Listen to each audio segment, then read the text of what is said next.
Get the gold medals ready.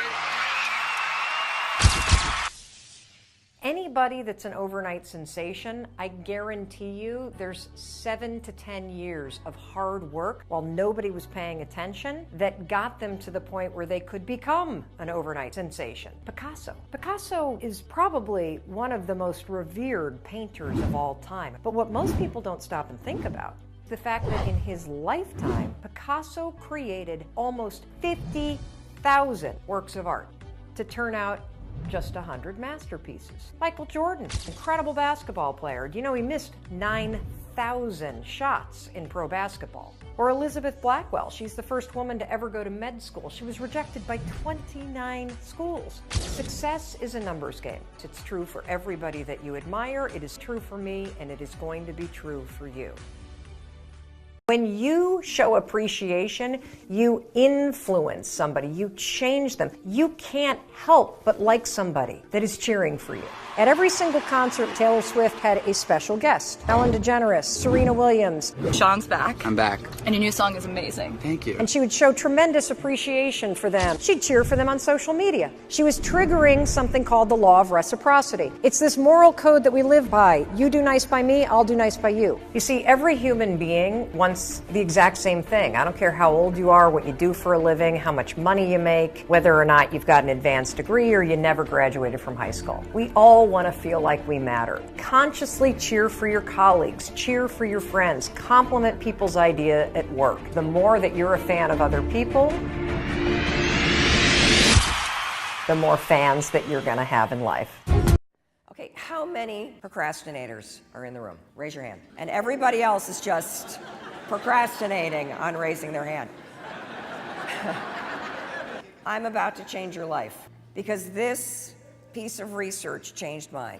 Procrastination has nothing to do with work. The people that write to us the most that struggle with procrastinating, PhD students, engineers, entrepreneurs, people that have a lot on their plate, that have a lot of things that they need to juggle, and that are analytical and thinkers by nature. Procrastination is a form of stress relief.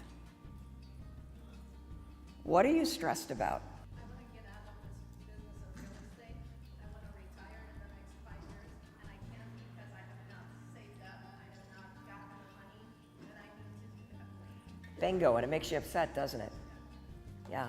How many of you can relate to that? She said that what's stressing her out is she wants to retire. She hasn't saved up enough money. What's really stressing you out is finances and money and the fear that you have. What happens when you struggle with procrastinating, and thank you for being so honest, there's that stresses you out. Maybe you feel the same way. I mean, we felt that way. I know exactly what you're talking about. You carry around this dark cloud because you don't think you're going to make it and you're stressed about money all the time. Or maybe your mom's health is declining and it really stresses you out. Or maybe your best friends are going through a divorce or you're going through a divorce and that really stresses you out. And so you walk around with this big ass thing on your shoulders all the time. And then you walk into work and you sit down and you've got a list of phone calls to make, which requires your prefrontal cortex. And your prefrontal cortex looks at the list and is like, oh my God, you want me to make 15 phone calls? I've been worried about the money all day. Can we just look at cat videos? I need a break. And next thing you know, 2 hours is gone. You've been online shopping, you've been looking at cat videos, and then of course you look at the 15 phone calls, you're like, I didn't make them, I didn't make them, I didn't make them. The research on procrastination is undeniable, it's black and white. Number one, all of you that procrastinate, procrastination's not the issue, it's stress. You're procrastinating to give yourself a little break at work. It's sort of like taking a smoking break almost, you know? You're just taking a break. So number one, because you're all stressed out and procrastinators are very hard on yourselves, this is gonna sound super stupid, but you gotta forgive yourself. You have got to actually have a talk with yourself where you feel yourself starting to procrastinate. You go, look, I know I really screwed up. I know I'm in a mess financially. I forgive myself. I'm just going to do the best that I can. So you have to address the thing that's underneath it. So that self-awareness of knowing, oh my God, here's that stress again about finances screwing me over and preventing me from doing the small things that will actually fix my finances. Second thing that you're going to do, procrastination's a habit, right? You get triggered by stress, The habit is to procrastinate. So when you get triggered by stress, your new habit is, oh, there's my stress again. I'm going to actually tell myself, okay, you've done the best you can. It's okay. We're going to do a little bit today. You're going to create what we call starting ritual. A starting ritual is something that pushes you to start. The best one on the planet, the 5-second rule. So you've said, okay, there's my stress again. I forgive myself. Now we're going to 5, 4, 3, 2, 1. I want you to only work for 5 minutes. That's it. 5 minutes. Make phone calls for 5 minutes. Here's what we know based on the research. 80% of you will keep going. The trick is starting. You see, I want to break the connection between the trigger, which is stress, and the response, which is procrastination. And whenever you feel stress, which is normal, you have a choice. Here's that gap. In 5 seconds flat, the habit of procrastinating and beating yourself up will take over. Or you can close the gap, 5, 4, 3, 2, 1, and you can make a different choice. I'm just going to get started. I'm just going to be okay with where I'm at, and I'm just going to get started. Got it? Good. Welcome. You may or may not have seen the TED Talk that I gave a few years ago. One of the things that surprised me the most about that talk is that we hear from people around the world that write about one segment in particular. And let me play that segment for you because it sets up the conversation for today. And it's this concept of parenting yourself. When you become 18, nobody tells you that it's now going to be your job to parent yourself. And by parent yourself, I mean it's your job to make yourself do the crap you don't want to do so you can be everything that you're supposed to be. And you're so damn busy waiting to feel like it. And you're never going to. My son never feels like getting off his DS. That's my job. Get off the damn DS. Kendall, clean up the Barbies. If you're going to have a nude party in my bathroom, at least clean it up. God, chew with your mouth closed. We're not in a barn for crying out loud. All right, dinner's coming. Get out of the pantry. As parents, and you were a kid, your parents make you do the things you don't feel like doing because you won't. Ever. Not now, not then, not ever. And even when you get good at something, you'll figure out something else you don't want to do.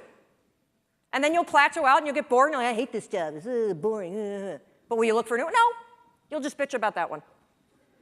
It's very, very simple to get what you want, but it's not easy. Wow. You know, that talk was 6 years ago. I cannot believe how little my kids were back then. And I also hate watching it because that was the first time I'd ever given a speech. So my voice is like really screechy and I swear, which I typically don't do on stage ever. So woof. Anyway, this concept of parenting yourself is really, really important for you to wrap your brain around. And let me dig into it just a little bit. I write extensively in part 2 of the 5-second rule book about how we make decisions. And the fact that we make decisions not based on what we know we need to do, not based on our goals, but based on how we feel right now. It's your feelings that make the decision for you. It's one of the reasons why parents are so important for kids, because if we let it up to kids to do whatever they felt like doing, they'd never go to school, they'd never do their homework, they'd never use their manners, they'd never learn to eat correctly, they'd never do anything. They'd just sit around and watch TV all day. That's the job of a parent.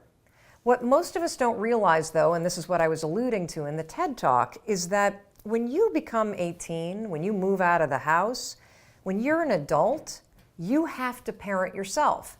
Here's the rub. You're never, ever, ever, ever going to feel like doing the things you need to do in order to have what you want. You're always going to need to push yourself. You're always going to need to parent yourself. So what is the net advice on this? What is the bottom line? The bottom line is no one's coming. No one. No one's coming to push you. No one's coming to tell you to turn the TV off. No one's coming to tell you to get out the door and exercise. Nobody's coming to tell you to apply for that job that you've always dreamt about. Nobody's coming to write the business plan for you. It's up to you. And because you're only ever going to do the things that you feel like doing right now or that feel good right now, unless you understand that you've got to parent yourself, you got to push yourself, you're not going to make your dreams come true. You're just not. We're not wired that way. You weren't born that way, you weren't that way when you were growing up, and you're certainly not that way as an adult. And there's a tremendous amount of liberation that comes when you accept the fact that you're always going to need to give yourself a push.